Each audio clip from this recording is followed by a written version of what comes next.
11ویں ہو، میلاد ہو، محرم کی نیاز ہو، یا آپ کی رجب کے کنڈے ہوں، ان ساروں کے بارے میں کہ یہ سب کی سب ایکٹیویٹیز دین میں خود سے داخل کی گئی ہیں. ہم ان کو کفر و شرک والا معاملہ نہیں کہتے، لیکن بدعت تو ہیں.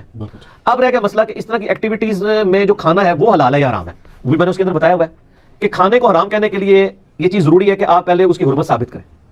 اس میں دو طریقے ہیں، یا تو وہ چیز جو پکائی جا رہی ہے وہ حرام ہو، وہ خنزیر بنا دیتا ہے تو حرام ہے، یا چیز تو پاک تھی لیکن اس کے ذبح کے وقت زبر کے ساتھ غیر اللہ کا نام لیا گیا تو وہ پھر بھی حرام ہو جائے گی. تیسرا مسئلہ ہے تقرب والا. تقرب میں اب دو طرح کے آپشن ہے. ایک تقرب یہ ہے کہ کوئی شخص یہ کہتا ہے کہ میں فلاں بزرگ کے ایصال ثواب کے لیے کر رہا ہوں، حضرت حسین علیہ السلام کو ثواب پہنچا ایک میری طرف سے ہدیہ، تو اس کے معاملے میں بھی ایسا کوئی سختی والا معاملہ نہیں ہے. لیکن اگر کوئی تقرب یہ کر رہا ہے کہ یہ ایصال ثواب ان کو پہنچے اور میرے مشکل کشا ہے اور اس کے بدلے میں یہ میری مصیبت حل کر دیں گے، تو وہ تو نیاز کے بغیر یہ عقیدہ شرکی ہے. نیاز تو ظاہر طرح گئی، ایک ہی نہیں غلط ہے، ٹھیک ہے نا. تو ہمارا تو موقف یہ ہے کہ ہمارے پاس کوئی اس طرح کی کھانے پینے کی چیز لاتا ہے، ہم اس سے پہلے پوچھتے ہیں کس کے نام کی ہے. اگر وہ کہتا ہے اللہ کے نام کی ہے تو بسم اللہ پڑھ کے کھا لیں. اگر وہ کہتا ہے یہ فلاں بزرگ کی ہے تو اسے پوچھے یہ بزرگ کے نام سے مراد آپ کیا لے رہے ہیں، کیا ان کی رضا کی خاطر ہے، ان کے نام کا ذبیح ہے؟ تو سر یہ کوئی بھی نہیں آپ کو کہے گا. کوئی جاہل کہہ دے تو کہہ دے، وہ کہے گا نہیں اللہ کا نام دیا ثواب پہنچانا ہے انہوں نے.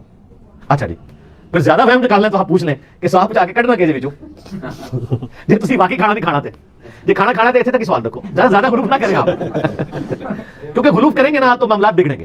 اور یہ میں آپ کو اپنی طرف سے نہیں بتا رہا. صحیح بخاری میں سیدہ عائشہ نے نبی علیہ السلام سے پوچھا یہ کچھ نہیں مسلم ہے ہمیں نہیں پتا انہوں نے ذبیحہ صحیح کیا یا نہیں کیا، تو یہ جب کوئی اس طرح کی گفٹ لے کے آتے ہیں ہم کیا کریں؟ آپ بسم اللہ پڑھ کے کھا لیا کرو. اللہ